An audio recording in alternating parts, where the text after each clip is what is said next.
So Beetlejuice Beetlejuice is the return to the wonky world that Tim Burton made in the 80s, and we got the whole gang back together. Michael Keaton, Winona Ryder, along with others. We got them all back, and I was somebody who actually just saw the original earlier this week for the first time, and I really enjoyed it. I was really looking forward to this film, seeing what they could do with it. Whenever you go back to a movie this old, this iconic, it always asks that famous question: is it worthy, or is it just a nostalgic cash grab? I'm here to proudly report today, not only do I think it's worthy of your time, I think it's really good.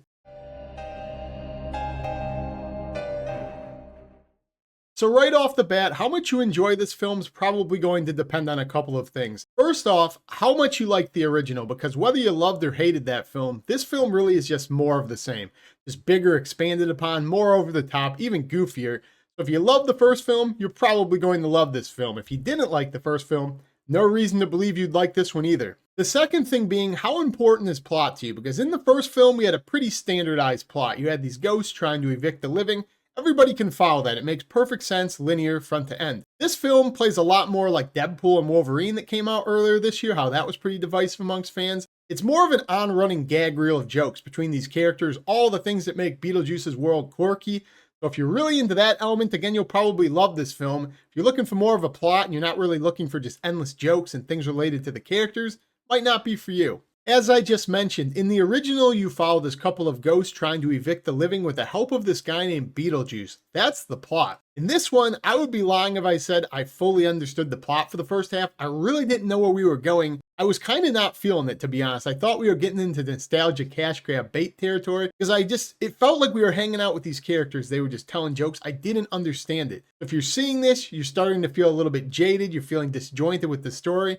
Stick around. I believe it comes together. You'll enjoy it. I actually think it unravels quite well once it gets there. I think there's a lot to enjoy with this film, but what I like the most out of all of it is this is a film that at no point tries to be serious. It's ridiculous fun. It leans into that as a sequel. More of what we liked in the first one, an expansion of the Beetlejuice world, all of those silly premises and those creatures. I really liked that we weren't burdened down by this super extensive plot with commentary. Just ridiculous fun. It knows what it wants to be. I appreciate that at a time where sequels try to do too much, try to get too big.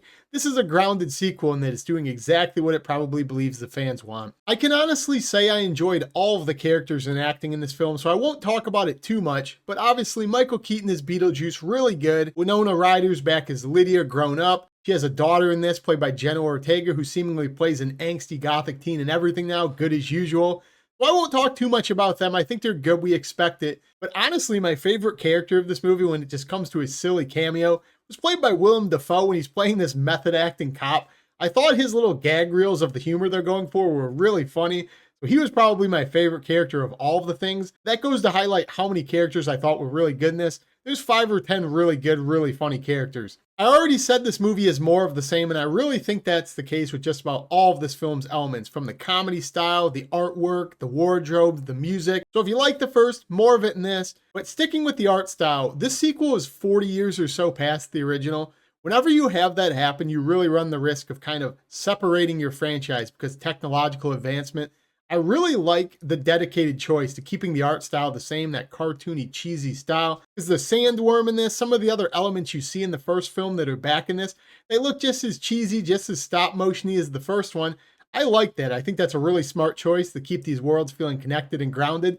Something that stood out to me, I think that's really one of the smartest choices in this entire movie. Repeating what I said about the first Beetlejuice, I also believe this sequel is a really good example of a successful gateway horror film to be enjoyed by both kids and adults combined. Kids will have fun with the general premise, the creature design, the silliness, while adults will have fun re-entering this world and having fun with some of the jokes that will go over kids' heads, some of the sexual innuendos. So I think this is a film, much like the first film, that can be enjoyed by both. Tim Burton has a way of striking that balance. I believe he did it again in this sequel. The last thing I have to mention is this movie is really funny. I mean, not all jokes land, but it's very Deadpool again, where they're reeling them off so fast. You'll find some that do. I found it pretty laugh out loud funny. I laughed 5 or 10 times. My theater was laughing pretty hard.